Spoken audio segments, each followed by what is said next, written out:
So it is Wednesday, April 22nd, 2020. A few things we're going to be breaking down today. One of the biggest things that we are going to do is we're going to review prior to taking a test. And that test will be on your Google form. In order to get to your certain assignments, we have to make sure we log into Google Classroom first so that we can get onto our PowerPoint, unless we go onto Schoology where the PowerPoint will also be, as well as this video. So either way, the PowerPoint will be there. And there is an assignment on Schoology prior to the test today. That worksheet will be on Author's Craft, and that Author's Craft worksheet is there to help you prepare you for the test that's going to be coming in this PowerPoint. In this PowerPoint also is just a review of what we've done up to this point in reading to help you out with your test, which is going to be happening once again today. And it will also explain your Schoology reading log assignment. I do have another example there for you to utilize when it comes to your readings. You're going to log into Google Classroom or to Schoology. This is how my Google Classroom is set up on Tuesday because that's when I am actually recording this video for you for your use. These two things will be active come Wednesday morning. So you would click on the PowerPoint, which will also include this video on top of it here. So that video will be right here, but right now this is the PowerPoint. Down here is the Author's Craft worksheet, but you always want to go into the PowerPoint first, and you go through the PowerPoint and complete the certain work. How you would do this is no matter what, you kind of want to press this word present. Alright, that word present is going to take you to exactly and take up the whole screen to show you exactly what is expected throughout this time. In order to make it easier for me, I'm just going to go into the lower screen here so you can see different things going on. I'm actually going to go through my PowerPoint on Microsoft PowerPoint to make it easier for me. Alright, so the first thing it says to do is it says to read and complete any links in this PowerPoint, and links are always underlined. So I'm going to go, and the first thing I see is Author's Craft, and this is kind of a review from Monday afternoon, or whenever you viewed that video on Monday. Alright, so check out the work. Alright, our tone is kind of this mood here. So I'm going to focus in with my tone, and my tone is kind of the mood, alright, which is the emotions and feelings of a reader while reading the text. I'm also going to talk about voice at one point today as well in this PowerPoint. Alright, so we're going to really be focused on voice and mood, also known as tone. Alright, so let's focus in. The tone reflects the way the poet is going to feel about the subject of the poem. It's going to be his or her attitude about something. Alright, it could be anything the author or speaker might be feeling. Examples of this are friendly, curious, nostalgic, tense, sad, excited, or angry. Right, based on how they're talking, you can see how they feel about certain things. So good readers are going to use the author's words and details, as well as what the author includes in their story as clues to their tone. All right, their voice, which is up here where that arrow is pointed, the voice is the writing style or the personality of the author or poet. It could be formal or casual. It could be clear. Sometimes my speaking is very clear. Sometimes my speaking is very unclear, so it could be either of those. It could be mature or immature. Some of you would describe Mr. Key as being mature, but others would say pretty immature. We also know that an author is going to develop this voice, as well as their tone, through choosing their words and sentence types that best fit their purpose. So what are we going to do with this? Well, we're going to take this information of voice and mood, all right, and we're going to bring it into the Google Classroom. All right, so the Google Classroom is going to be here. You go onto classroom.google.com. You click classwork. You'd go to the week of 4/20/2020, and you click on Wednesday Author's Craft worksheet. As I showed you before, that is right in here. Wednesday 4/22/2020 Author's Craft. It'd be here, and your job would be to complete this worksheet. Each student is going to get their own copy of this sheet through their Google Classroom. So it says Author's Craft. The tone of a poem reflects the way the author or the speaker feels about the subject of the poem. Authors choose words carefully to create a tone that suits their purpose for writing the poem.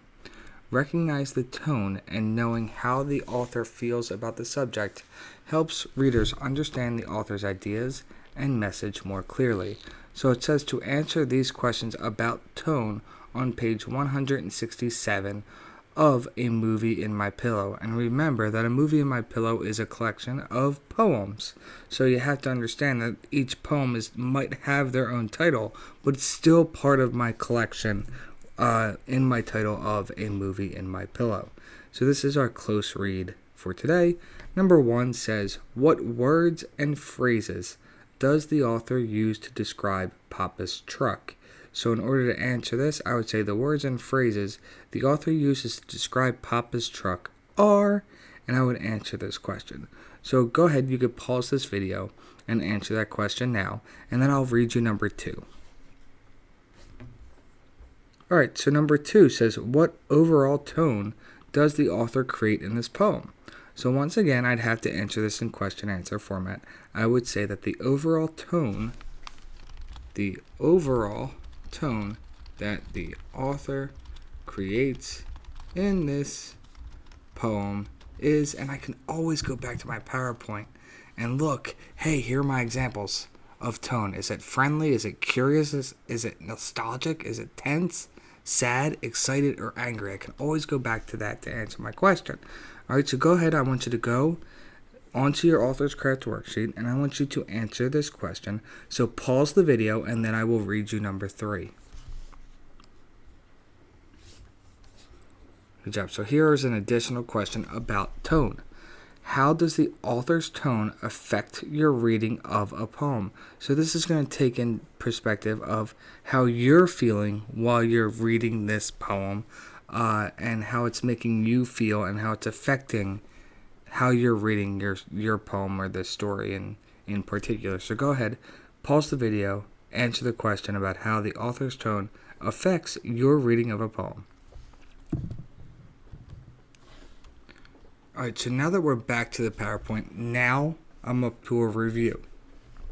Alright, so this is a review from 3.5.2.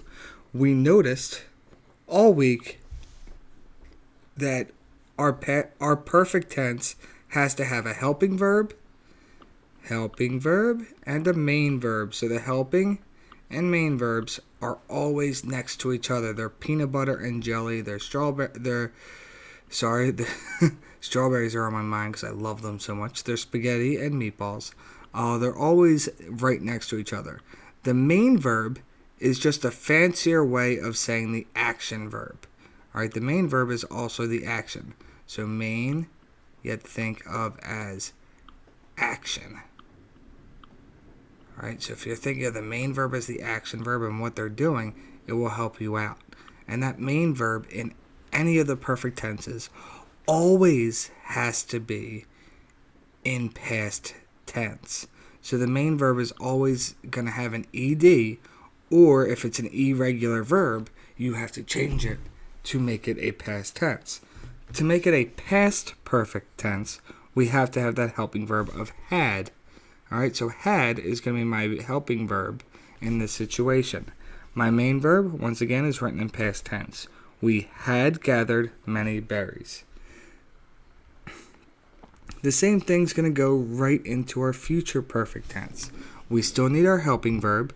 We still need our main verb. Our helping verb for a future perfect tense, however, is going to be 2 words. It's going to be will have.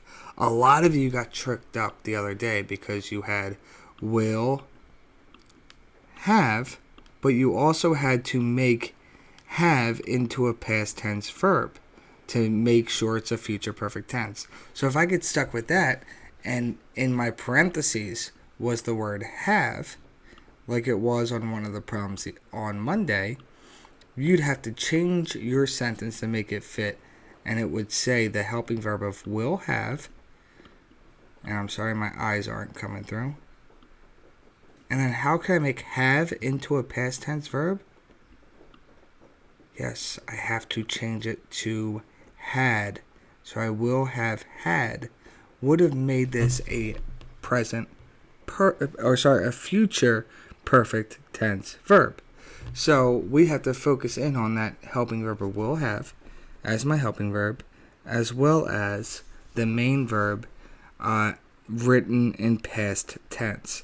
So for instance, if we're looking at our example at the bottom, says that we will have gathered many berries.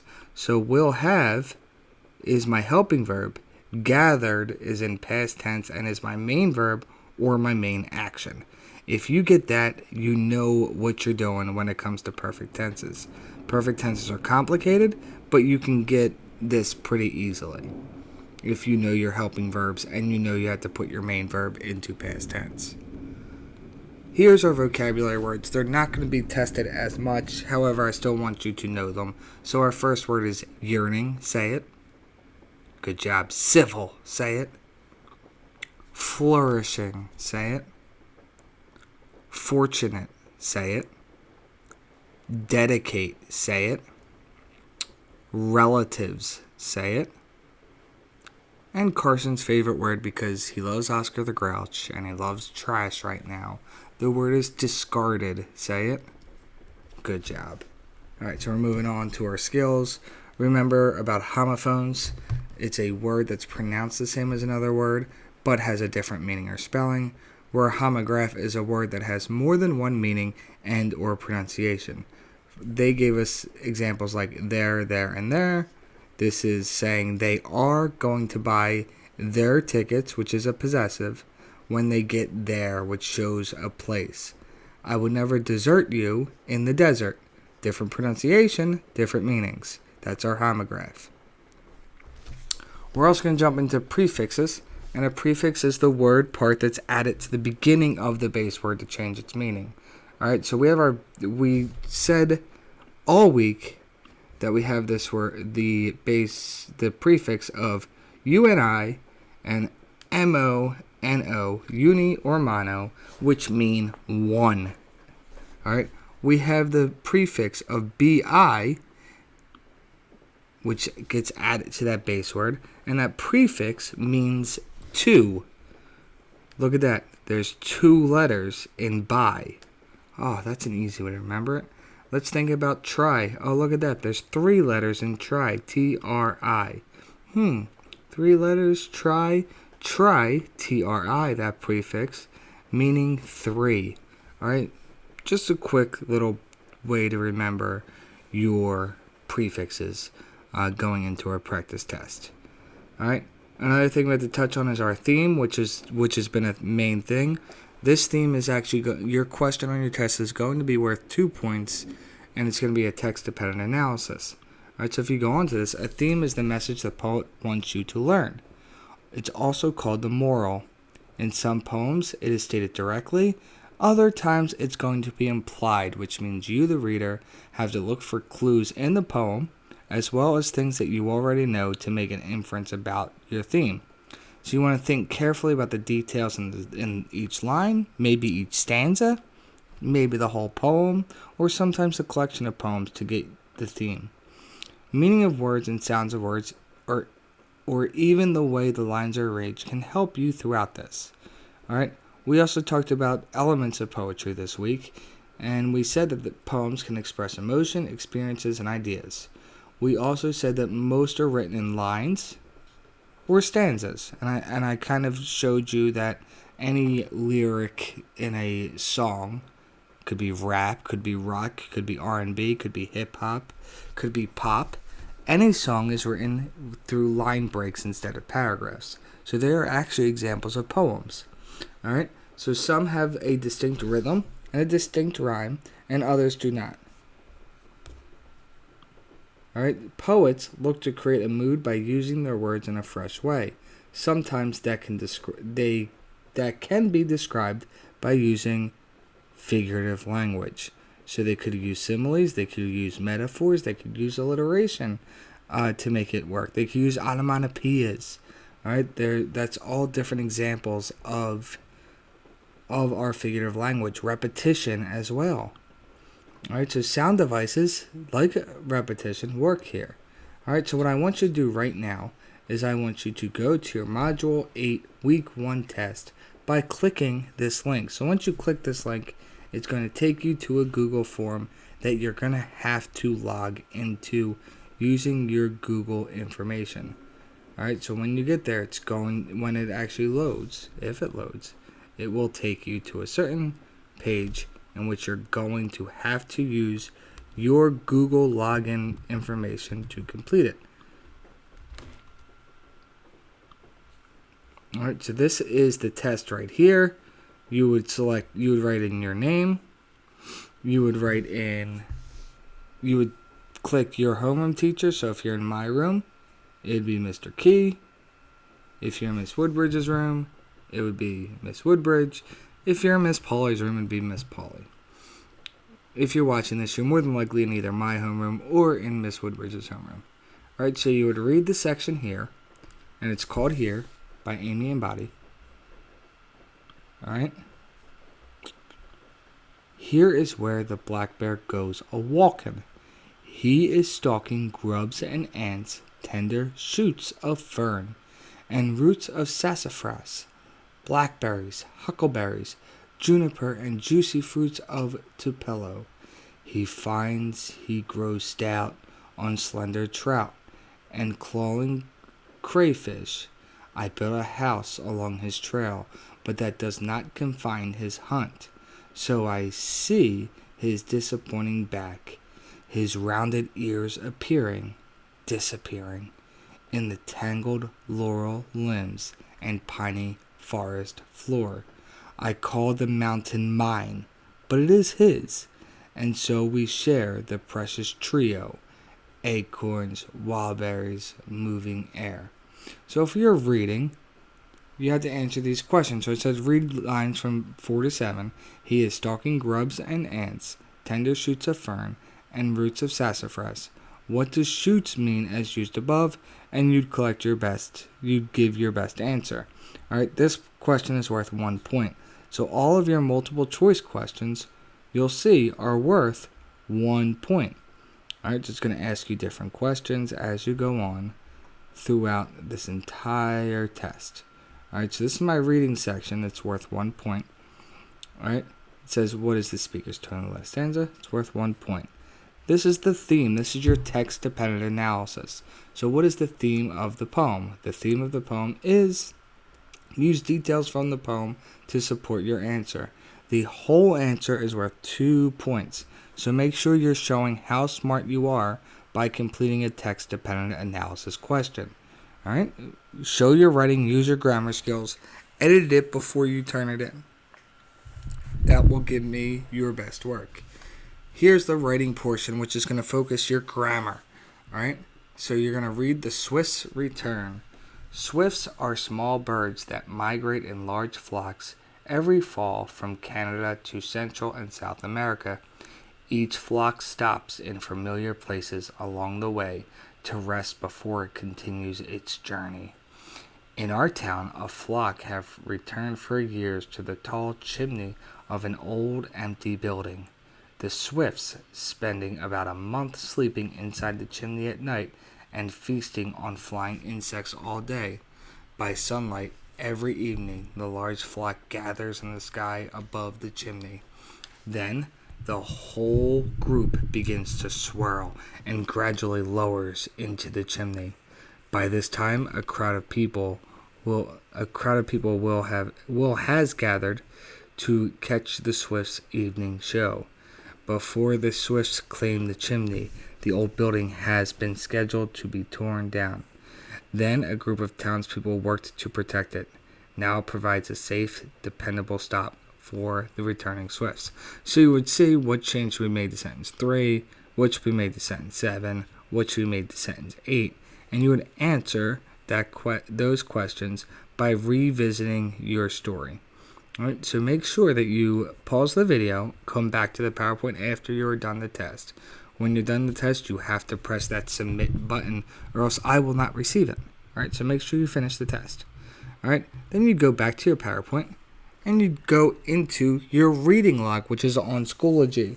So today is Wednesday, so you have a reading log on Monday and Wednesday. By the way, if you're watching this, the bonus word is rain. All right, so if you email me the word rain, you will get credit towards your reading log. That's your bonus word today. So I know that there are students who have been listening for this bonus word. All right, so there it is, right there before the end of the PowerPoint. So on Schoology, you will have a reading log for Monday and Wednesday. Today's Wednesday. This reading log must be a story you are currently reading and can discuss. All right, the discussion are usually what is going on in the story or how you can connect the story, with something going on in your life, another story, the world, all right, but you can connect it. So reading logs must be in complete sentences with proper grammar use. For example, the story I am reading is Percy Jackson, the Lightning Thief. Notice how everything is capitalized and underlined. It's perfect. This story is awesome. It is about a demigod who is related to the Greek god Poseidon, god of the sea. I made a lot of connections with Percy, as I often struggle with reading too, because I am so active. Alright, so I made a connection with Percy, kind of like you want to do in this PowerPoint or in this reading log today. So make sure you're completing your work, you're doing the best you can, and you are showing me how smart you are. I will talk to you all soon.